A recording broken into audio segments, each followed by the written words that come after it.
Hello everyone. Now we are going to learn some aspects related to cellular communication, principle of cellular communication, receptors and regulation of hematopoiesis. So first let's learn some aspects related to hematopoiesis, regulation of hematopoiesis. Mature blood cells have a relatively short lifespan and the population must be replaced with the progeny of stem cell produced in the hematopoietic organs. So, mature blood cells have a relatively short lifespan, and the population must be replaced with the progeny of stem cells produced in the hematopoietic organs. So, in the earliest stages of embryogenesis, blood cells arise from the yolk sac mesoderm. Later, the liver and spleen serve as a temporary hematopoietic tissues. Once again, I'm going to read.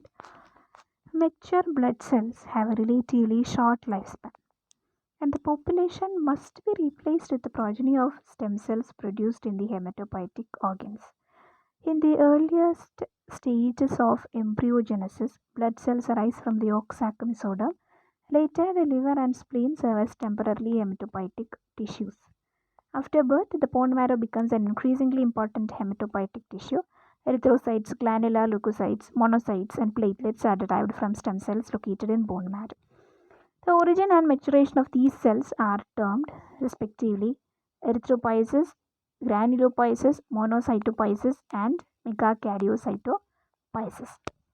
In bone marrow also, the bone marrow also produces cells that migrate to the lymphoid organs, producing the various types of lymphocytes. Then stem cells. Stem cells are pluripotential cells capable of self-renewal. Some of their daughter cells form specific irreversibly differentiated cell types. Other daughter cells remain stem cells.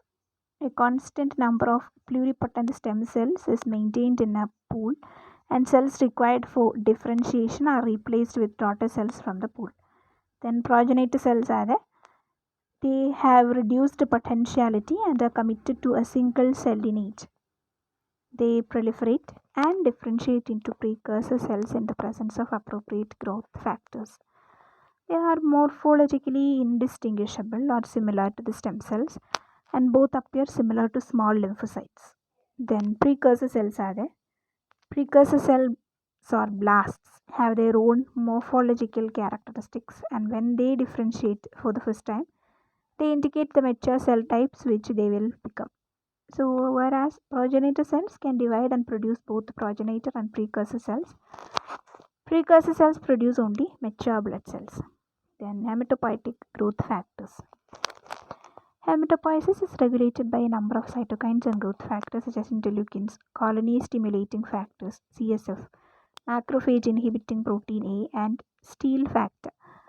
Hematopoiesis is regulated by numerous growth factors produced by various cell types. Each factor acts on specific stem cells, progenitor cells, and precursor cells, generally inducing rapid mitosis, differentiation, or both. Some of these growth factors also promote the functioning of matured blood cells. Most hematopoietic growth factors are glycoproteins. Certain growth factors such as steal factor, also known as stem cell factor, granulocyte macrophage colony stimulating factor or GM-CSF, and two interleukins IL-3 and IL-7 stimulate proliferation of pluripotential stem cells, thus maintaining their populations. Then additional cytokines such as granulocyte colony stimulating factor GCSF, monocyte colony stimulating factor MCSF, IL-2, IL-5, IL-6, IL-11, IL-12, macrophage inhibitory protein alpha, MIP alpha, and erythropoietin are believed to be responsible for the mobilization and differentiation of these cells into unipotential progenitor cells. It has been suggested that there are factors responsible for the release of mature and almost mature blood cells from the marrow. These proposed factors have not yet been characterized completely, but they include interleukin, CSF, and steal factor. Then we are going to learn about erythropoiesis. Erythropoiesis, the formation of red blood cells, is under the control of several cytokines, namely steal factor, IL-3, IL-9, GM-CSF, and erythropoietin. The process of erythropoiesis, red blood cell formation, generates 2.5 into 10 11 erythrocytes every day. In order to produce such a huge number of cells, two types of unipotential progenitor cells arise from the CFU GEM colony forming units: granulocyte, erythrocyte, monocyte, megakaryocyte. The burst forming units, erythrocyte, and colony forming units, erythrocyte. If the circulating red blood cell level is low, the kidney produces a high concentration of erythropoietin, which in the presence of IL-3, IL-9, steal factor, and GM-CSF, granulocyte monocyte colony stimulating factor, induces CFU-GEMM to differentiate into BFUE. These cells undergo a burst of mitotic activity, forming a large number of CFUE. So CFUE require a low concentration of erythropoietin not only to survive but also to form the first recognizable erythrocyte precursor, the proerythroblast. Then the proerythroblasts and their progeny form spherical clusters around macrophages or nurse cells with phagocytose, extruded nuclei, and excess of or deformed erythrocytes. Nurse cells may also provide growth factors to assist erythropoiesis. Then monocytopoiesis. Monocytes share their biopotential cells with neutrophils. CFU-GM undergoes mitosis and gives rise to CFU-G and CFU-M. These are monoblasts actually. And the progeny of CFU-M are promonocytes, large cells 16 to 18 μm in diameter that have a kidney-shaped acentrically located nucleus. The cytoplasm of promonocytes is bluish and houses numerous azurophilic granules. Then electron micrographs of promonocytes disclose a well-developed Golgi apparatus, abundant RER, and numerous mitochondria. The azurophilic granules are lysosomes about 0.5 μm in diameter. Every day, the average adult forms more than 10 monocytes, most of which enter the circulation. Within a day or two, the newly formed monocytes enter the connective tissue spaces of the body and differentiate into macrophages. Then platelet formation. The formation of platelets is under the control of thrombopoietin, which induces the development and proliferation of giant cells known as megakaryocytes.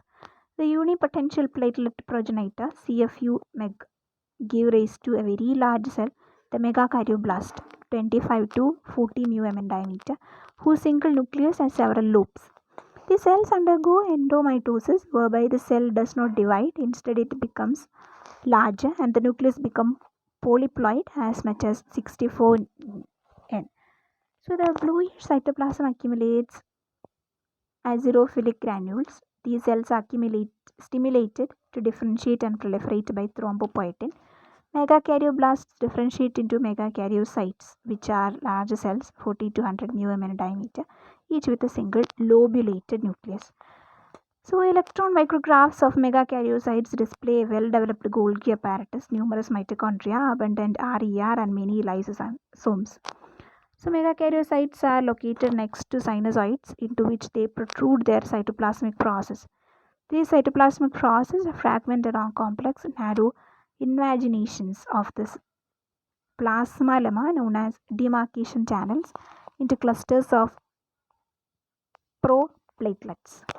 Shortly after the proplatelets are released, they disperse into individual platelets. Each megakaryocyte can form several thousand platelets. The remaining cytoplasm and nucleus of the megakaryocyte degenerate and are phagocytosed by macrophages. Then regulation of hematopoiesis involves specific colony stimulating factors or CSF such as erythropoietin, leukopoietin, and thrombopoietin. These hormones act at various steps of hematopoiesis to enhance proliferation and differentiation of CFC. So some growth factors, principally 3 interleukins, IL-1, IL-3, IL-6, stimulate proliferation of pluripotential and multipotential stem cells, thus maintaining their populations. So additional cytokines, granulocyte colony stimulating factor, GCSF, IL-3, IL-7, IL-8, IL-11, IL-12 macrophage inhibitory protein, and erythropoietin are believed to be responsible for the mobilization and differentiation of these cells into unipotential progenitor cells. Okay, and erythropoietin, thrombopoietin is there. So CSFs are also responsible for the stimulation of cell division and for the differentiation of unipotential cells of the granulocytic and monocytic series. Erythropoietin activates cells of the erythropoietic series, whereas thrombopoietin stimulates platelet production. And steal factor, stem cell factor, which acts on pluripotential, multipotential, and unipotential stem cells, is produced by stromal cells of the bone marrow and is inserted into their cell membranes. Stem cells must come in contact with these stromal cells before they can become mitotically active. It is believed that hematopoiesis cannot occur without the presence of cells that express stem cell factors, which is why postnatal blood cell formation is restricted to the bone marrow and liver and spleen if necessary.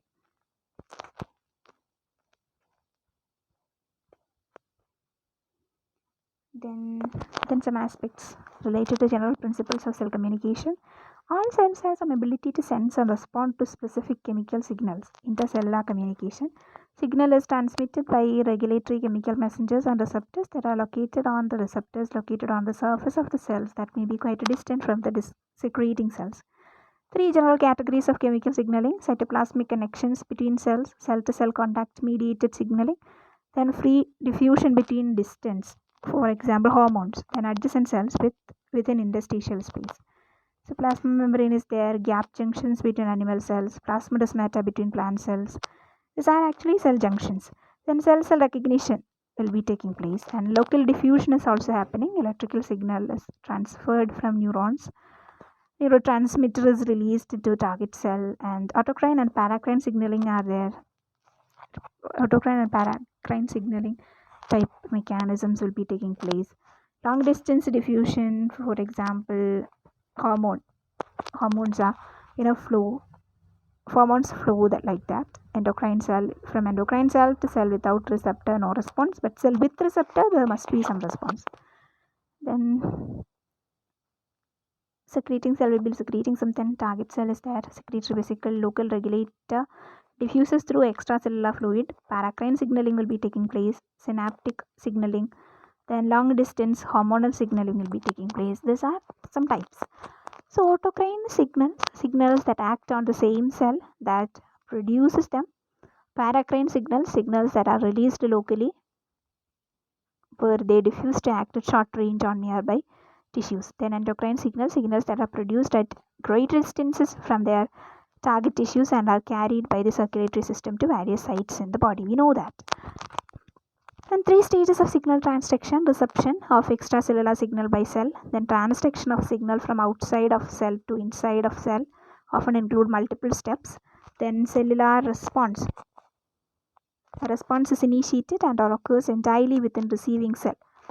Extracellular fluid is there, cytoplasm is there. First reception will be the first process. Receptor receives signal molecule, that is reception. Then transduction, signal transduction pathway will be taking place. Then response, activation of cellular responses.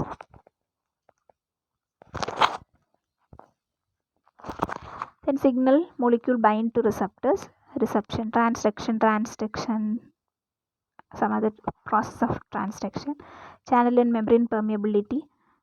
Change in membrane permeability to Na plus K plus Cl minus creates electrical signals, then voltage sensitivity proteins. Then that will be leading to some sort of cellular response. Response is also created. Then protein and polypeptide hormones are there. Synthesis and release will be taking place. Messenger RNA on the ribosome of ER binds amino acids into a peptide chain called a preprohormone. The chain is directed into the ER lumen by a signal sequence of amino acids. Enzymes in the ER chop off the signal sequence, creating an inactive prohormone. The prohormone passes from the ER through the Golgi apparatus. Secretory vesicles containing enzymes and prohormones butt off the Golgi. The enzyme chop the prohormone onto one or more active peptides plus additional peptide fragments.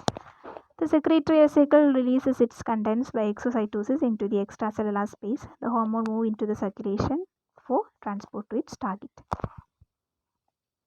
Then 3 classes of cell surface receptors: ion channel linked receptors, G protein linked receptors, enzyme linked receptors. What is happening in case of ion channel linked receptors? Signal molecule is there, some sort of ion channel will be there. In case of G protein linked receptor, G protein is there, activated G protein, and some subunits move with the effector. Then signal enzyme linked receptors, signal molecule in form of a dimer, inactive catalytic domain, active catalytic domain, then signal molecules, activated enzyme. So thank you for listening.